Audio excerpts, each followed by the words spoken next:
Bonjour à tous, bienvenue à notre 16e culte en exil. Sans plus attendre, je vous invite à une lecture. Il s'agit d'un texte bien connu, le psaume 42, et le texte sera affiché à l'écran. Nous allons en lire les versets 1 à 6. Psaume 42, les versets 1 à 6. Au chef de chœur, cantique des descendants de Corée. Comme une biche soupire après des cours d'eau, ainsi mon âme soupire après toi, ô Dieu. Mon âme a soif de Dieu, du Dieu vivant. Quand donc pourrais-je me présenter devant Dieu? Mes larmes sont ma nourriture jour et nuit, car on me dit sans cesse, où est ton Dieu?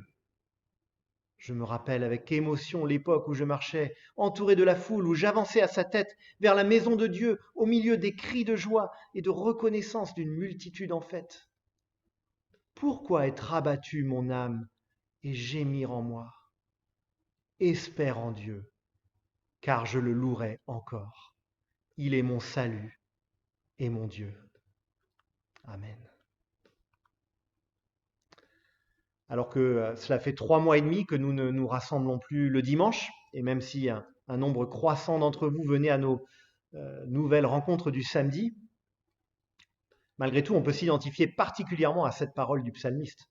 Je me rappelle avec émotion l'époque où je marchais entouré de la foule, au milieu des cris de joie et de reconnaissance. Alors, certains diront peut-être qu'à la rue de Sèvres, on n'est pas toujours du genre à pousser des cris de joie, on devrait peut-être le faire un peu plus. Mais le fait de se rassembler pour adorer Dieu ensemble, par la prière, par le chant, par la communion entre nous, c'est essentiel et ça nous manque. Et parce que Dieu a voulu la communion fraternelle pour le bien de son peuple, le fait de ne pas nous rassembler, ça a forcément un impact, d'une façon ou d'une autre, sur notre vie avec Dieu. Et j'espère que nous ressentons cette soif du Dieu vivant dont parle le psalmiste.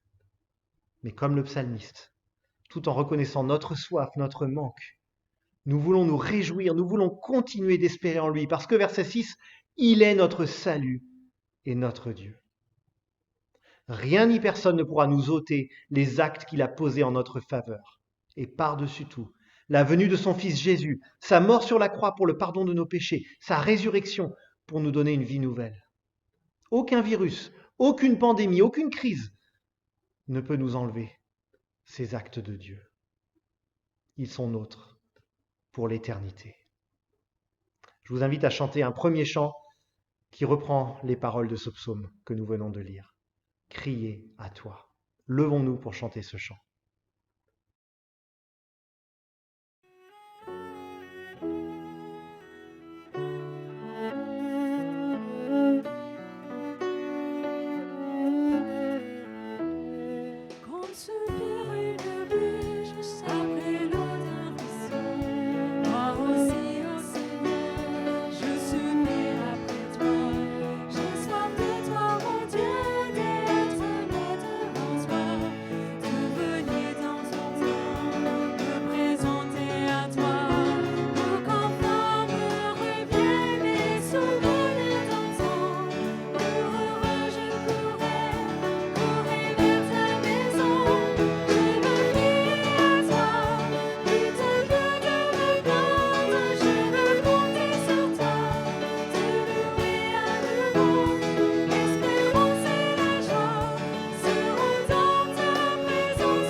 plaindre, je veux compter sur toi, te louer à nouveau. L'espérance et la joie seront dans ta présence, je veux crier à toi, mon Sauveur et mon Dieu, mon Sauveur et mon Dieu. Je vous propose maintenant quelque chose que nous n'avons pas encore fait lors de ces cultes en exil. Nous allons prendre 2 minutes, c'est pas long, mais 2 minutes de silence. Alors je ne sais pas dans quelles conditions vous êtes chez vous, peut-être que le silence n'est pas c'est pas très facile. Faites ce que vous pouvez. Peut-être que plus tard aussi, vous pourrez revenir sur la vidéo et prendre ces 2 minutes. Mais nous allons observer donc 2 minutes pour simplement nous placer devant Dieu dans la prière. Nous pouvons dans nos foyers prier à voix haute si nous le souhaitons pendant ces 2 minutes ou bien garder le silence. Et je reprendrai donc, je prierai pour nous tous après ces 2 minutes. Prenons ces 2 minutes.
Prions. Notre Dieu, notre Père, nous te remercions pour ta fidélité, dont ces cultes en ligne sont aussi une marque.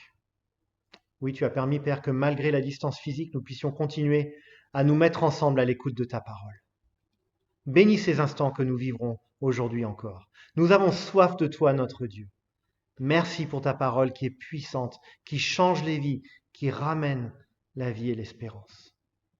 Là où le mal et la mort exerçaient leur emprise, ta parole est venue nous transformer et nous libérer. Oui, libère-nous à nouveau par cette parole aujourd'hui, Seigneur, pour que nous soyons transformés peu à peu à ton image, pour que nous marchions sur ce chemin que tu as placé devant nous, pour que nous grandissions dans notre amour, notre confiance, notre espérance en toi. Nous te remettons, Père, ceux qui souffrent, ceux qui sont découragés, ceux qui doutent, ceux qui sont malades. Relève-les, relève-nous ensemble. Et parce que nous pouvons t'appeler Père, nous te prions comme ton Fils nous a enseigné à le faire. Notre Père qui es aux cieux, que ton nom soit sanctifié, que ton règne vienne, que ta volonté soit faite sur la terre comme au ciel. Donne-nous aujourd'hui notre pain de ce jour et pardonne-nous nos offenses, comme nous pardonnons aussi à ceux qui nous ont offensés. Ne nous soumets pas à la tentation, mais délivre-nous du mal, car c'est à toi qu'appartiennent le règne, la puissance et la gloire au siècle des siècles. Amen.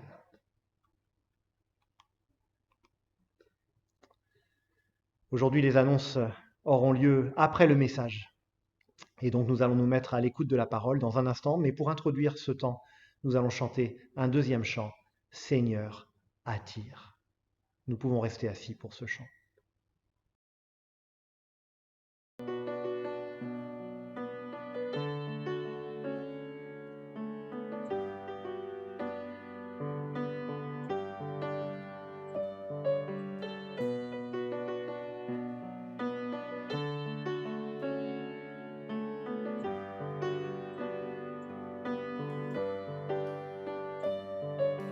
Seigneur, attire mon cœur à toi. Je te désire tout près de moi. Ma délivrance dans le danger, c'est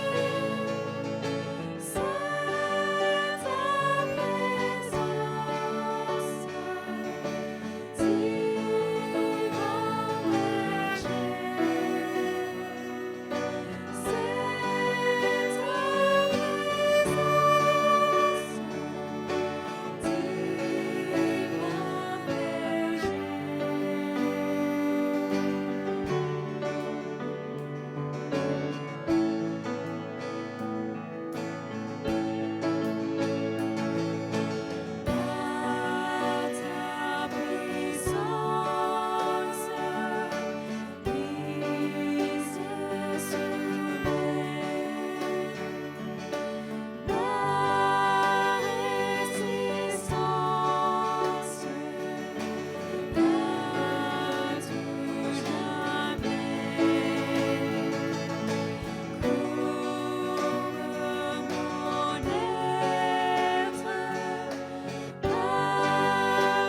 Je vous invite à lire dans le livre du prophète Ésaïe au chapitre 28, les versets 1 à 22.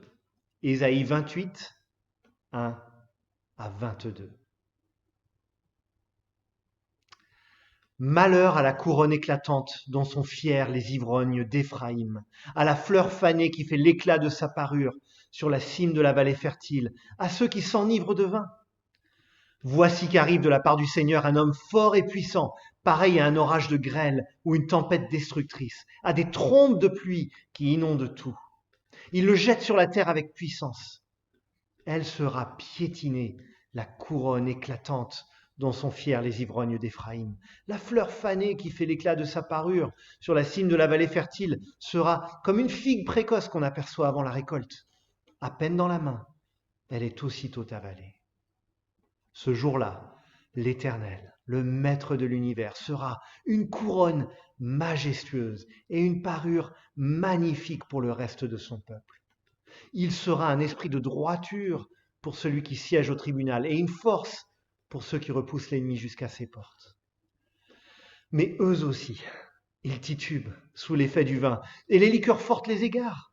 Prêtres et prophètes titubent sous l'effet des liqueurs fortes. Ils sont troublés par le vin. Ils s'égarent à cause des liqueurs fortes. Ils titubent en prophétisant. Ils vacillent en rendant leur verdict. Toutes les tables sont pleines de vomissements infects. Il n'y a plus aucune place intacte. Ils disent « À qui veut-il enseigner la connaissance? À qui veut-il faire comprendre son message? Est-ce à des enfants qui viennent d'être sevrés, qui viennent de quitter la poitrine de leur mère ?» En effet, c'est ordre sur ordre, règle sur règle, un peu ici, un peu là. Eh bien, c'est par des hommes aux lèvres balbutiantes et par une langue étrangère que l'Éternel parlera à ce peuple. Il leur avait dit, voici le lieu de repos, laissez se reposer celui qui est fatigué, voici le moment de la détente. Mais ils n'ont pas voulu écouter. Et pour eux, la parole de l'Éternel sera vraiment ordre sur ordre, règle sur règle, un peu ici, un peu là, afin qu'en marchant, ils tombent à la renverse et se brisent, afin qu'ils soient pris au piège et capturés. Écoutez donc la parole de l'Éternel, hommes habitués à la moquerie, vous qui dominez sur ce peuple à Jérusalem. Vous dites, nous avons conclu une alliance avec la mort, nous avons fait un pacte avec le séjour des morts. Quand le fléau débordant passera, il ne nous atteindra pas, car nous avons la fausseté pour refuge et le mensonge pour abri. À cause de cela, voici ce que dit le Seigneur, l'Éternel. Je mets dans Sion, en guise de fondation, une pierre choisie, angulaire, précieuse, solidement posée. Celui qui s'appuie sur elle sera en sécurité. J'ai établi la droiture comme une règle et la justice comme un fil à plomb. La grêle balayera le refuge de la fausseté et l'eau inondera l'abri du mensonge. Votre alliance avec la mort sera supprimée. Votre pacte avec le séjour des morts ne tiendra pas. Lorsque le torrent destructeur passera, il vous écrasera. Chaque fois qu'il passera, il vous emportera. Oui, il passera tous les matins, le jour et la nuit, et son bruit seul provoquera la terreur. Le lit sera trop court pour qu'on puisse s'y étendre, et la couverture trop étroite pour qu'on puisse s'en envelopper. En effet, l'Éternel se lèvera comme sur la montagne de Pératsim. Il tremblera d'indignation comme dans la vallée de Gabaon pour faire son œuvre étrange, pour exécuter son travail inhabituel. Maintenant, ne faites pas les moqueurs, sinon votre situation empirera. La destruction de tout le pays est décidée. Je l'ai appris du Seigneur, de l'Éternel, le Maître de l'univers. Amen. Le 28 avril dernier, les groupes bibliques universitaires, une association que nous connaissons bien, ont organisé un débat entre Frédéric Baudin, spécialiste évangélique des questions environnementales, et Yves Cochet, ancien ministre de l'Environnement. Outre son passé de ministre, Yves Cochet s'est fait connaître ces dernières années pour sa collapsologie, comme on dit désormais. C'est-à-dire qu'il défend l'idée que le monde moderne est sur le point de s'effondrer complètement. Cochet estime que cet effondrement pourrait avoir lieu entre 2025 et 2030. Nous voilà prévenus. Je ne vais pas entrer dans ce débat. Il faut reconnaître que nous vivons des temps particulièrement troublés qui peuvent prêter à ce genre de spéculation. Mais nous terminons aujourd'hui notre série de 4 textes dans le livre du prophète Ésaïe. Et à l'époque d'Ésaïe, eh bien, il y a comme une ambiance de collapsologie. Juste pour resituer rapidement le contexte politique de cette époque. Après la mort du roi Salomon, fils de David, à la fin du Xe siècle avant Jésus-Christ, le royaume d'Israël s'est divisé en deux. Le royaume du nord, appelé Israël ou Éphraïm, et le royaume du sud, appelé Juda. Globalement, le royaume du nord s'est rapidement éloigné de la foi dans le Dieu d'Israël. Le fait que le temple n'était pas sur son territoire, le fait qu'il y avait au nord des frontières particulièrement poreuses avec d'autres peuples et leurs multiples divinités ont contribué à une forme d'apostasie nationale, même si bien sûr il y a eu des exceptions. Et vers la fin du 8e siècle avant Jésus-Christ, en 722 avant Jésus-Christ, un effondrement national va avoir lieu au nord, et les prophètes n'hésitent pas à voir cela comme une conséquence de la rupture avec Dieu. Les Assyriens envahissent le pays et exilent ses habitants. Le prophète Ésaïe, qui lui exerce son ministère dans le royaume du sud, était un contemporain de ces événements. Et lorsqu'il apporte la prophétie qui correspond à notre chapitre 28, on se situe sans doute quelques années seulement avant l'effondrement du royaume du Nord. Le drame était imminent, il y en avait des signes avant-coureurs, le pays était déjà caractérisé par un déclin marqué. En revanche, dans le royaume du Sud, on s'estimait relativement à l'abri de cela. Il y avait une apparence de stabilité. Mais le prophète Ésaïe va faire de la collapsologie et montrer que le royaume du Sud se faisait des illusions sur sa sécurité. Lui aussi s'éloigne de Dieu de plus en plus. Or, c'est en Dieu que se trouve la seule vraie sécurité. Le chapitre 28 va donc examiner la situation spirituelle et morale dans les deux royaumes, celui du Sud et du Nord. Et cette question reste en arrière-plan. Où peut-on trouver une véritable sécurité? Nous examinerons ce texte en deux temps. D'abord des illusions au cauchemar et ensuite le fondement d'un nouveau départ. Dans un premier temps donc, des illusions au cauchemar. Le chapitre 28 commence par une interpellation sans appel. Malheur! Malheur à qui? Eh bien, la suite du verset 1 montre que c'est le royaume d'Éphraïm, donc le royaume du Nord, qui est visé par cet oracle. Et plus spécifiquement, je cite le verset 4, la fleur fanée qui fait l'éclat de sa parure sur la cime de la vallée fertile. Une référence sarcastique à la capitale du royaume du Nord, Samarie, qui était située effectivement au sommet d'une montagne et qui donc surplombait une vallée. Et les habitants, peut-être en particulier les notables d'Éphraïm, sont fustigés. Les ivrognes d'Éphraïm, verset 1, verset 3. Ceux qui s'enivrent de vin, fin du verset 1. Alors, est-ce que l'alcoolisme était particulièrement prévalent à Samarie? Sans doute. On peut supposer que cette image, elle ne vient pas de nulle part. Mais on peut penser que par cette image de l'ivrognerie, le prophète désigne plus largement la corruption morale d'une ville ivre de ses succès passés, mais qui a perdu ses repères, qui titube et qui ne voit pas qu'elle est en train de s'effondrer. Or, que prophétise Ésaïe? Verset 2. « Voici qu'arrive de la part du Seigneur un homme fort et puissant, pareil à un orage de grêle destructrice, à des trombes de pluie qui inondent tout. Il le jette sur la terre avec puissance. » C'est sans aucun doute l'envahisseur assyrien qui est décrit ici. Et le résultat de ce drame national, cette invasion, est décrit au verset 3. « Elle sera piétinée, la couronne éclatante dont sont fiers les ivrognes d'Éphraïm, comme une figue précoce qu'on aperçoit avant la récolte, à peine dans la main, elle est aussitôt avalée. » En langage poétique, c'est rien moins que la fin du royaume d'Éphraïm qui est annoncée ici. Et l'histoire confirmera quelques années plus tard la disparition définitive de ce royaume. Mais au moment où Ésaïe prophétise, ce royaume, il est encore là. Il vit ces dernières années, mais quelque part, c'est encore dans l'insouciance et les illusions. Il n'est pas nécessaire d'être collapsologue pour voir qu'aujourd'hui encore, beaucoup des choses que nous prenons pour des évidences sont en fait très fragiles. On l'a vu, tout particulièrement lors de cette crise sanitaire. Il y a tellement de choses qu'on prenait pour des évidences. Aller au travail, mettre ses enfants à l'école, sortir quand on le veut, aller où on le veut. Et on a vu combien cela a été ébranlé. Se pourrait-il que de diverses manières, nous aussi, nous placions une confiance excessive dans une société ivre de ses succès, contente d'elle-même, mais qui va dans le mur, qui est en fait très instable, parce qu'elle se construit contre le Dieu vivant, plutôt qu'avec lui et pour lui. Or, si le peuple d'Éphraïm allait vers une destruction imminente, pendant ce temps-là, le peuple du royaume de Juda au sud se pensait bien loin de tout cela, préservé de toute catastrophe. Or, c'est de Juda, au sud, qu'Ésaïe va parler au verset 7 à 22. Alors au début, quand on lit ces versets, on peut se demander si le prophète revient simplement à son réquisitoire contre le royaume du Nord, qu'on a vu au début du chapitre. Parce que, à nouveau, il est question d'ivrogne, à nouveau, il est question de déchéance, à nouveau, il est question d'un drame national à venir. Mais il y a un petit mot au début du verset 7, eux aussi,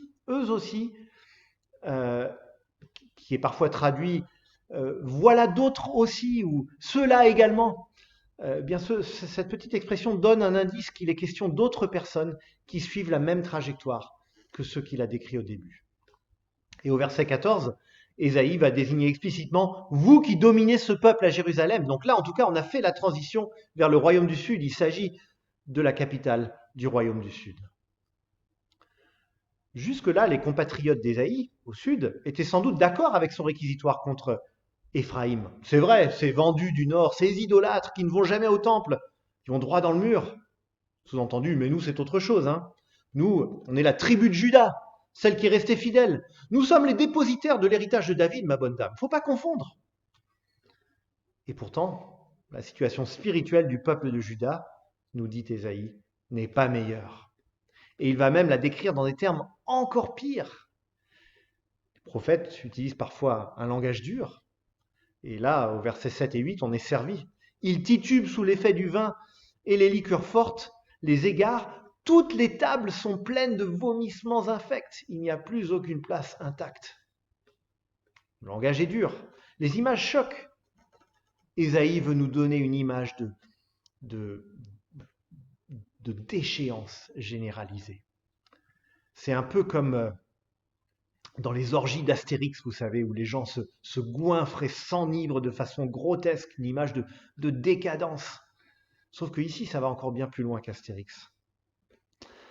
Certains commentateurs pensent qu'Ésaïe, dans cette section du texte, décrit ici une scène qu'il a vue de ses propres yeux. Et c'est possible. Mais j'ai tendance à penser qu'il nous donne avant tout une image de la situation du cœur des gens, et en particulier des dirigeants du peuple. Ils cherchent des sensations fortes dans plein de choses, mais ils ont oublié la loi de Dieu. Comme ils ont perdu leur amour pour Dieu, eh bien, ils ne voient plus dans sa loi, verset 10, que ordre sur ordre, règle sur règle, un peu ici, un peu là. Le contraste est frappant avec ce que nous dit le psaume 1, cette joie d'un homme ou d'une femme qui trouve son plaisir dans la loi de Dieu, sa source de renouvellement et de repos. Quand on s'éloigne de Dieu, on entre dans un cercle vicieux où on perd de vue qui il est. Et par conséquent, ces bons commandements, le cadre bienfaisant que lui, notre Créateur, a donné pour la vie et l'épanouissement humain, eh bien, nous commençons à les voir comme des contraintes et de plus en plus comme des contraintes insupportables.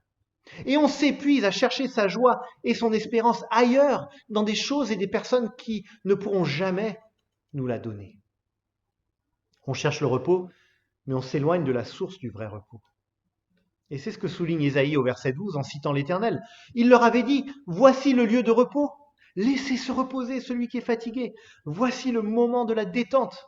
Mais ils n'ont pas voulu écouter. Dieu offre le repos à son peuple, le repos qui passe par la soumission à sa bonne et juste loi. Mais parce que des hommes rejettent ce repos, eh bien non seulement ils ne vont pas y goûter, mais ils vont en plus voir ce repos comme une privation et une contrainte.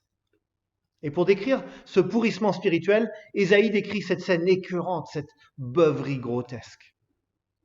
Et on ne peut pas manquer le contraste avec ce qu'on a vu il y a quelques dimanches au chapitre 25, ce banquet que Dieu sert à tous les peuples. Pourtant, là aussi, il y avait du vin, mais du bon vin. Il y avait les meilleurs plats, et le tout servi par Dieu pour combler ses bien-aimés. Ici, l'homme se sert lui-même des bienfaits de Dieu, des bienfaits qui viennent de Dieu à l'origine, et il en fait n'importe quoi. Et si le prophète donne ici un regard collectif sur son peuple, eh bien tout cela est pertinent aussi pour une réflexion individuelle. Un peuple, après tout, c'est aussi une somme d'individus. L'image de l'ivresse, qui est une sorte de leitmotiv dans tout ce chapitre, doit nous faire réfléchir. Quelles sont les ivresses qui nous tentent, qui me tentent ? Quelles sont ces choses qui, parce qu'on veut les vivre sans Dieu, nous amèneront à perdre notre lucidité spirituelle et à nous égarer dans la déchéance, la décadence ? Alors pour certains, c'est peut-être littéralement l'alcool. Et sans doute sans doute que parmi ceux qui regardent ce culte, quelques-uns luttent avec l'alcoolisme. Statistiquement, c'est probable. Il ne s'agit pas ici d'accabler ceux qui luttent, et si c'est votre cas, certainement pas de vous accabler. Et surtout dans la mesure où c'est une lutte souvent vécue dans la honte et dans le secret. Il s'agit au contraire de vous encourager, si c'est votre cas, à exposer cette lutte à la vérité de Dieu, à venir à lui, à chercher de l'aide. Alors cette aide, elle va se manifester auprès de personnes qualifiées pour cela, bien sûr, mais avant tout, cela vient de Dieu. C'est avant tout auprès de lui que vous allez pouvoir trouver cette aide. En renonçant à chercher à donner le change vous-même, en reconnaissant cette faiblesse et en la remettant en toute humilité à Dieu. Une première étape pourrait être d'en parler à une personne de confiance qui pourra prier pour vous, et ou à l'un des pasteurs ou autres responsables de notre Église, ou de votre Église si vous n'êtes pas à l'Église de la rue de Sèvres. Mais bien sûr, cela vaut pour d'autres ivresses, d'autres addictions, la pornographie par exemple, qui fait des ravages en silence dans nos sociétés, et même dans nos églises. Mais il y a peut-être d'autres ivresses plus subtiles encore qui nous guettent. L'ivresse de la reconnaissance sociale ou professionnelle. L'ivresse du succès scolaire de ses enfants. L'ivresse de l'apparence. Pas seulement l'apparence physique ou la mode ou je ne sais quoi, mais le fait d'être vu comme ayant toujours tout sous contrôle, être bien sous tout rapport. L'ivresse sinon également de la prétendue liberté sexuelle ou l'ivresse de la fierté. Et on pourrait donner encore toute une liste. Or, ce que ce texte nous montre, c'est que toutes ces ivresses nous conduisent à une perte de lucidité, à une vie qui titube au lieu de marcher droit. Et plus fondamentalement encore, le prophète montre que cette démarche autosuffisante qui a renoncé à prendre plaisir à la loi de Dieu, elle apporte une fausse sécurité profondément trompeuse. Et c'est ce qu'il appelle au verset 15 une alliance avec la mort. Une expression saisissante pour décrire cette attitude présomptueuse par laquelle on pense maîtriser son destin. Même la mort, on va négocier avec elle. D'abord, on va vouloir l'éviter à tout prix, l'ignorer autant que possible. On va donc rejeter toute forme de vulnérabilité et de faiblesse. On veut, encore une fois, garder le contrôle, quitte à perdre son âme. Oui, cette alliance avec la mort, elle désigne une attitude par laquelle on est convaincu de maîtriser sa vie, et éventuellement celle des autres. Une attitude par laquelle on rejette les limites mises en place par Dieu. Et la fin du verset 15 est pleine d'ironie. Quand le fléau débordant passera, il ne nous atteindra pas, car nous avons la fausseté pour refuge et le mensonge pour abri. Et la suite du texte d'annoncer pour le royaume du Sud une catastrophe semblable à celle du Nord. C'est ce que décrit Ésaïe au verset 11, puis au verset 18 à 21. Et ça sera confirmé historiquement par la chute de Jérusalem et l'exil à Babylone qui interviendra environ un siècle plus tard. Le peuple s'est appuyé sur de faux appuis et a récolté de cela les terribles conséquences. Et c'est ce qui nous arrivera à nous aussi si nous fondons nos vies sur la fausseté et le mensonge, que sont fondamentalement le refus de Dieu. Donc c'est un constat bien triste devant lequel nous place ce chapitre 28. Mais Ésaïe et surtout Dieu n'en restent pas là. À ce verdict accablant, il oppose un autre chemin, un autre fondement, porteur d'espérance et de renouveau. Et c'est notre second point, plus brièvement, le fondement d'un nouveau départ. Quand je raconte à mes filles une histoire avec des parties un peu tristes ou effrayantes, j'ai souvent le réflexe de les rassurer à l'avance. Tu vas voir, ça va bien se terminer. Ça fait un peu peur, mais ça va bien se terminer. Alors avec le temps, sans doute qu'il faut que j'apprenne à les laisser intégrer la complexité émotionnelle des récits. Mais bon, chaque chose en son temps. Ésaïe, à sa manière, fait un petit peu la même chose. Et il le fait en tant que porte-parole autorisé de Dieu. Il y a beaucoup de choses tristes, voire accablantes, dans sa prophétie. Mais régulièrement, Ésaïe introduit des flashs, des promesses de Dieu. Et cette affirmation rassurante, si on s'attache à Dieu, même si l'épreuve doit être au rendez-vous, la délivrance sera au bout du chemin. Et c'est ce qu'il fait dans ce chapitre aussi. Déjà au verset 5 et 6, après avoir donné l'image piteuse d'une parure qui a une fleur fanée, Ésaïe place cela en contraste avec l'Éternel qui sera, lui, une couronne majestueuse et une parure magnifique pour le reste de son peuple. Contrairement aux juges corrompus et ivres du verset 7, Dieu sera, verset 6, un esprit de droiture pour celui qui siège au tribunal et une force pour ceux qui repoussent l'ennemi jusqu'à ses portes. Beauté, force, justice, vérité. Voilà ce que Dieu offre à ceux qui viennent à lui. Samarie et Jérusalem sont sur le point de tomber, mais Dieu lui demeure éternellement. Le peuple veut faire une alliance avec la mort, et comme on pouvait s'y attendre, cette alliance ne va conduire qu'à la mort. Mais au verset 16, Ésaïe introduit une promesse clé qui est en quelque sorte le tournant de ce texte. Voici ce que dit le Seigneur l'Éternel, je mets dans Sion, en guise de fondation, une pierre choisie, angulaire, précieuse, solidement posée. Celui qui s'appuie sur elle sera en sécurité. Et cette dernière phrase, dans son contexte, elle est particulièrement décisive. Celui qui s'appuie sur elle sera en sécurité.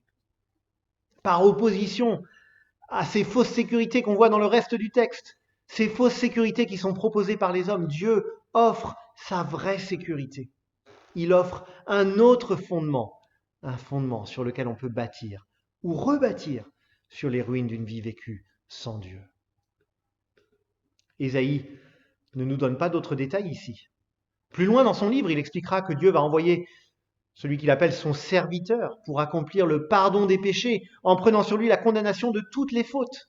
Et Ésaïe va montrer que sur la base de ce pardon, il sera possible de bâtir une vie nouvelle. Par ailleurs, il est fascinant de voir que le psaume 118 utilise cette même image de la pierre angulaire. Je cite psaume 118, verset 22, le psalmiste affirme que la pierre qu'ont rejetée ceux qui construisaient est devenue la pierre angulaire. Autrement dit, les hommes cherchent à construire quelque chose de solide, mais ils rejettent la seule pierre qui peut servir de fondement sûr, la pierre angulaire. Ça va être compliqué de construire quelque chose si on ne pose pas d'abord la pierre qui permet de bâtir tout l'édifice dessus. Mais la suite du psaume montre que Dieu, lui, a choisi la pierre angulaire. Et il reconstruira un peuple fidèle sur ce nouveau fondement. Et le Nouveau Testament révélera Jésus-Christ comme cette pierre angulaire annoncée dans notre texte. Je cite la première lettre de Pierre, chapitre 2, versets 4 à 6. Approchez-vous de Christ, la pierre vivante rejetée par les hommes, mais choisie et précieuse devant Dieu. Et vous-même, en tant que pierre vivante, laissez-vous édifier pour former une maison spirituelle, un groupe de prêtres saints, afin d'offrir des sacrifices spirituels que Dieu peut accepter par Jésus-Christ. En effet, il est dit dans l'Écriture, « Je mets dans Sion une pierre angulaire choisie, précieuse. Celui qui croit en elle n'en aura jamais honte. » Il y a tellement de choses qu'on pourrait dire sur ce texte, mais on voit que Pierre, en écho à d'autres textes du Nouveau Testament, reconnaît en Jésus-Christ cette pierre d'angle sur laquelle on peut bâtir sa vie, une vie réconciliée avec Dieu. C'est en fondant sa vie sur lui, son enseignement, sa personne, sa mort à la croix et sa résurrection qu'on peut bâtir sur de l'éternel, qu'on peut retrouver la communion avec Dieu dont nous avons un besoin tellement vital. Alors pour des personnes qui ne sont pas encore venues à Jésus, c'est peut-être votre cas, ou peut-être qui viennent de venir à lui très récemment, qui débutent vraiment dans la foi, eh bien cette pierre angulaire qu'est Jésus, c'est un nouveau point de départ, une vie nouvelle à construire sur lui. Et concrètement, en entendant cela, vous vous dites peut-être, d'accord, mais concrètement, qu'est-ce que ça veut dire? Comment est-ce que je peux commencer à construire ma vie sur Jésus? Quels sont les premiers pas pour cela? Une piste concrète serait de participer à la rencontre découverte, sur laquelle je reviendrai dans quelques minutes dans les annonces. Une autre possibilité serait de nous contacter pour bénéficier d'une parole en binôme, des rendez-vous réguliers avec une autre personne pour creuser ensemble la Bible, pour voir comment elle s'applique à la vie quotidienne. N'hésitez pas à m'écrire pour en parler et vous pouvez le faire via le formulaire contact du site web si vous n'avez pas mes coordonnées. Mais construire sa vie sur Jésus garde aussi, bien sûr, toute sa pertinence pour des personnes qui sont dans la vie chrétienne depuis des années, voire des décennies. Il est bon de faire un point régulier sur notre relation avec Christ pour s'assurer qu'on ne commence pas à construire ou qu'on ne persiste pas à construire certaines choses sur de mauvais fondements. Et une question diagnostique que je nous propose, moi le premier, je la propose à moi le premier, que je vous propose de nous poser dès aujourd'hui est la suivante. Quels sont les domaines de ma vie où j'ai plus de mal à me soumettre à Dieu? Quels sont les domaines de ma vie où j'ai plus tendance à chercher des appuis ailleurs qu'en lui? Posons-nous cette question dans les heures et les jours qui viennent. Et si vous êtes incapable d'identifier un ou des domaines où votre obéissance à Christ est plus fragile, alors je vais vous donner la réponse. Ce domaine, pour vous, c'est la fierté et la présomption. Et donc vous pouvez vous concentrer sur ce domaine-là et prier que Dieu vous aide à avoir un regard plus lucide sur vous-même. Je dis cela avec un brin d'humour, mais en même temps c'est très sérieux. Et je suis le premier à ne pas voir régulièrement un domaine de ma vie ou l'autre, pourtant évident, où j'ai tendance à chercher une sécurité ailleurs qu'en Jésus. Il nous faut conclure. On a vu dans ce texte, et plus largement dans ces 4 chapitres d'Ésaïe, que Dieu n'épargnera pas à son peuple les conséquences de ses mauvais choix. Mais il promet qu'il n'en restera pas là. Il pose un nouveau fondement sur lequel tous sont invités à construire. Et ce fondement, c'est Jésus. Lui qui a pris sur lui la condamnation de nos fautes à notre place. Lui qui a inauguré une vie nouvelle et impérissable en sortant du tombeau. Lui qui est venu rétablir la relation que nous avions brisée avec notre Créateur. Lui qui nous appelle, qui vous appelle encore aujourd'hui à venir ou revenir à lui. Et si vous craignez que la vie avec Dieu soit, pour citer notre texte, ordre sur ordre, règle sur règle, un peu ici, un peu là, détrompez-vous. Ce que Jésus nous offre, c'est le repos. Et oui, le repos, il passe aussi par les commandements de Dieu. Mais précisément, ce sont des commandements qui sont bons et bienfaisants pour nous, qui nous libèrent et qui nous donnent le vrai repos. C'est ainsi que Jésus nous appelle. Matthieu 11, versets 28 à 30. « Venez à moi, vous tous qui êtes fatigués et courbés sous un fardeau, et je vous donnerai du repos. Acceptez mes exigences et laissez-vous instruire par moi, car je suis doux et humble de cœur, et vous trouverez le repos pour votre âme. En effet, mes exigences sont bonnes, et mon fardeau léger. » Amen. Je vous invite à chanter un dernier chant. Je ne sais pourquoi, dans sa grâce. Levons-nous, si vous le voulez bien, pour chanter ce dernier cantique.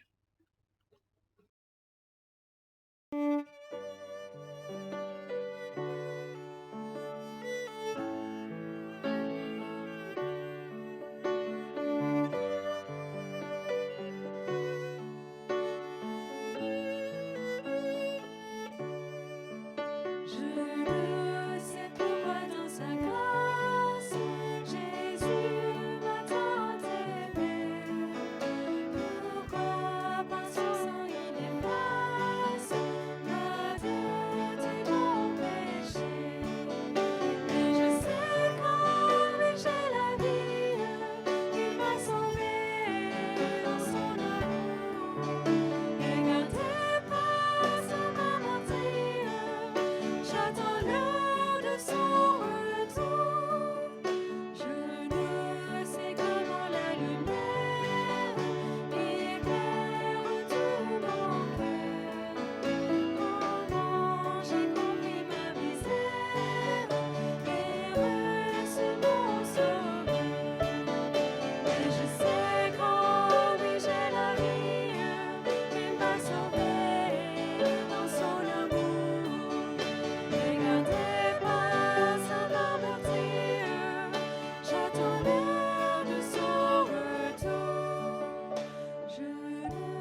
Eh bien, nous en arrivons au temps des annonces. Au fil des semaines et des mois, cette crise nous a appris en tant que conseil d'église à travailler avec très peu de visibilité sur l'avenir proche, souvent de semaine en semaine, et ce qui n'était pas dans nos habitudes. Nous avons fixé le premier dimanche de septembre au plus tard, Dieu voulant, comme date de reprise des cultes du dimanche sur place. Et nous espérons qu'à ce moment-là, les contraintes seront largement assouplies. Au moment où je vous parle, je ne peux pas encore vous dire si nous pourrons reprendre ces cultes du dimanche plus tôt, dès ce mois de juillet qui vient peut-être. Pour l'instant, les consignes sanitaires qui sont données par nos autorités n'ont pas évolué pour ce qui est des célébrations religieuses et restent très strictes. Et c'est pourquoi il nous a semblé préférable de maintenir des cultes en ligne tout en permettant une réunion plus limitée le samedi. Nous verrons donc si cette situation change ou pas dans les jours à venir. Demain lundi, en soirée, le Conseil va se réunir et fera un point pour savoir quelles orientations nous fixons pour l'été. Plusieurs hypothèses sont envisageables. Est-ce que nous en restons à un culte en ligne le dimanche et 2 rencontres par samedi ? Ou bien un culte en ligne le dimanche mais nous passons à une seule rencontre le samedi ? Ou bien est-ce que peut-être nous reprenons les cultes le dimanche mais dans les conditions très restrictives que nous connaissons actuellement le samedi ? Nous allons donc examiner cela et bien sûr, s'il y a des changements, ils seront rapidement communiqués par courriel. Pour l'instant, a priori, nous resterons pour samedi 4 juillet sur 2 rencontres le samedi, donc 2 rencontres à l'identique, l'une ou l'autre, à 10h30 et à 19h, sur inscription toujours. Et le lien pour s'inscrire sera envoyé par courriel, comme d'habitude. Mardi soir, j'en ai parlé tout à l'heure, la rencontre découverte aura lieu. Rendez-vous en visioconférence à 19h. La rencontre à proprement parler commence à 19h30. À 19h, vous pouvez vous connecter, les uns et les autres peuvent prendre des nouvelles les uns des autres. Si c'est votre première fois, vous pourrez vous présenter et c'est un moment non convivial pour la première demi-heure. Ou bien vous pouvez vous connecter directement à 19h30 pour la rencontre à proprement parler. Cette rencontre découverte s'adresse à vous si vous souhaitez découvrir ou redécouvrir la foi chrétienne. Pour plus de renseignements, adressez-vous à Paul Harrison. Si vous n'avez pas les coordonnées de Paul, eh bien vous pouvez nous contacter via le formulaire contact du site web. Jeudi soir, nous aurons une réunion de prière en direct, en visioconférence, de 20h à 21h, comme ça a été le cas les derniers jeudis. Ce sont des moments très bienfaisants, et donc n'hésitez pas à vous joindre à nous. Et les informations techniques seront envoyées par email. Je voudrais prendre un moment maintenant pour remercier les responsables du club biblique, l'école du dimanche, Sandrine Porteus et Nicolette Féval, qui sont les deux co-responsables de tout ce qui concerne les activités pour enfants d'âge scolaire à l'église. Je voudrais les remercier toutes les deux pour tout le travail effectué pour continuer à envoyer des ressources aux familles pendant cette période. C'est vraiment très apprécié et nous les remercions de tout cœur. Avec l'arrivée de juillet et août, comme chaque été, il y aura une pause dans les activités pour enfants et donc il n'y aura pas de ressources envoyées pendant ces 2 mois. Mais bien sûr, ce que nous espérons, c'est que les activités pour enfants pourront reprendre sur place à la rentrée. N'hésitez pas, je vous invite même à prier pour cela, à prier pour Sandrine et pour Nicolette et pour tous les moniteurs et monitrices qui seront appelés à reprendre ces activités à partir de l'automne. Voilà pour ce qui est des annonces. Et nous allons terminer maintenant par une parole de bénédiction. Le Dieu de la paix a ramené d'entre les morts notre Seigneur Jésus, devenu le grand berger des brebis grâce au sang d'une alliance éternelle.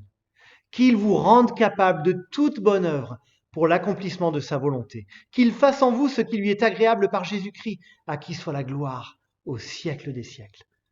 Amen. Bon dimanche, bonne semaine à chacun.